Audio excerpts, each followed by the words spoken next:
Welcome back to Outdoor Guys. Today we're going to talk about broadheads. I'm going to try to narrow it down for you. There's a million of them out on the market, especially if you're new to archery hunting. It can definitely be a tough decision on, figuring out which broadhead's the best for you. Now, a lot of it is preference, and that's going to depend on your setup. I have tried a couple different broadheads over the years, and I'm going to just share my tips and tricks, what I found, what I've learned, and what's worked for me, to help you guys out so you can pick a broadhead that you're confident in and ultimately lead to success. One big thing though, comment below, let me know whether you shoot fixed or mechanical broadheads. I really like your guys' input and want to know what you guys think. So the broadhead that I use is the Rage Hypodermic No Collar, and it's a 2-inch mechanical broadhead. It's a rear deploying head, so what happens is on impact, the blades will open up and shoot forward. These come in a 3-pack and they are $54.99. Now, like I said, this is a mechanical, so it's got a big, wide 2-inch cutting diameter on it. So the Rage Hypodermic, it has steel blades on it, and it also has a steel ferrule. If you look at the tip, and I'm going to grab one in a second and roll some footage in of it, it has a chisel tip on it in case it hits bone. And these don't have a collar on them, guys, like the old Rage Hypodermics do. These are no collar, so the blades just lock into the head, and that keeps retention on the blades so they stay in there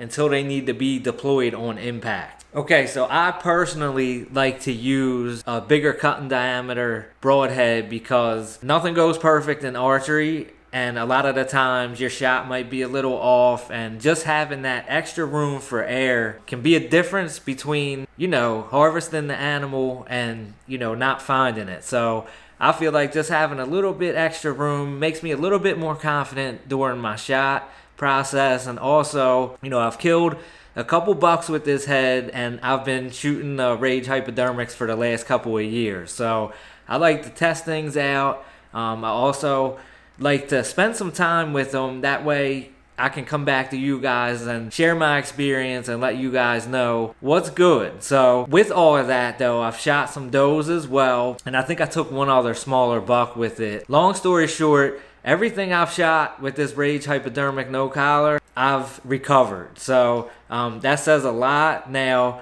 I think a lot of people want to blame the broadhead when things go wrong, but so much can happen, and I think the main thing is shot placement. It really don't matter what head you got on as long as it's good. I mean, if you make a good shot, the deer's not going to go as far, but things happen though.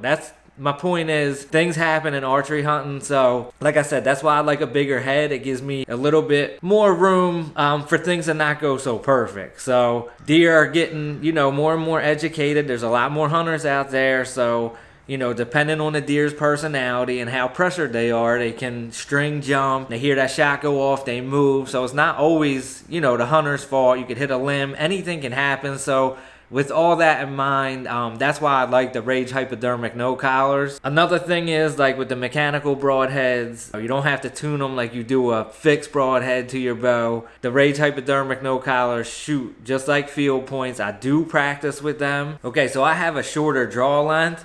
So I only have a 26-inch draw. So I shoot a higher poundage just to try to make up for some of that energy. I shoot at 70 pounds. My arrow is 27 inches.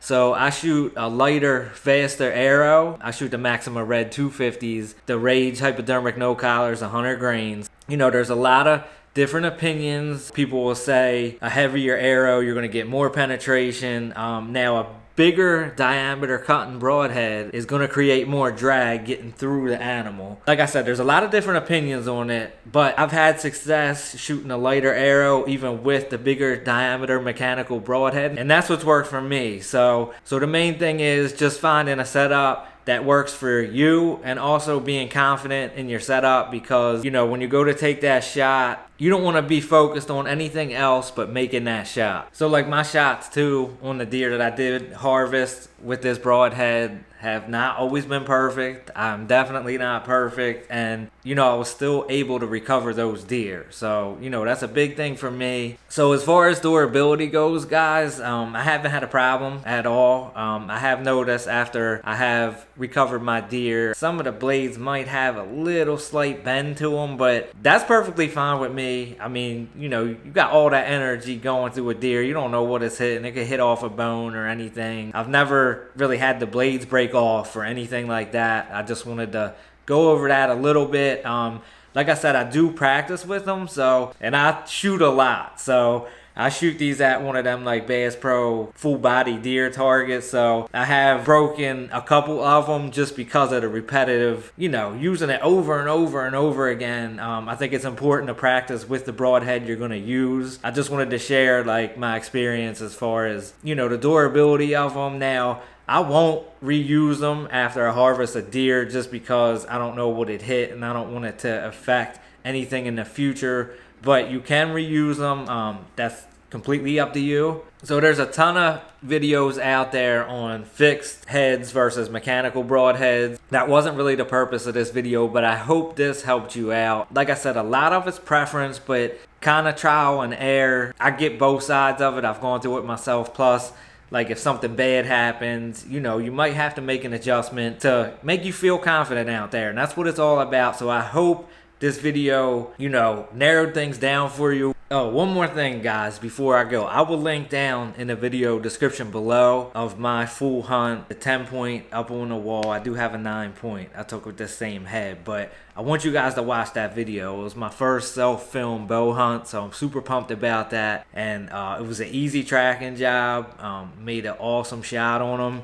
He only went probably 70, 80 yards. So definitely make sure you watch that one. That's all I got for this one, guys. Go ahead and smash that subscribe button down for me. Give this video a thumbs up if this video helped you out. Drop a comment down below. Let me know if you're a fixed or mechanical broadhead person. Also, ring that notification bell too so you get all my new content as soon as it drops. Until the next one, you have officially been outdoors.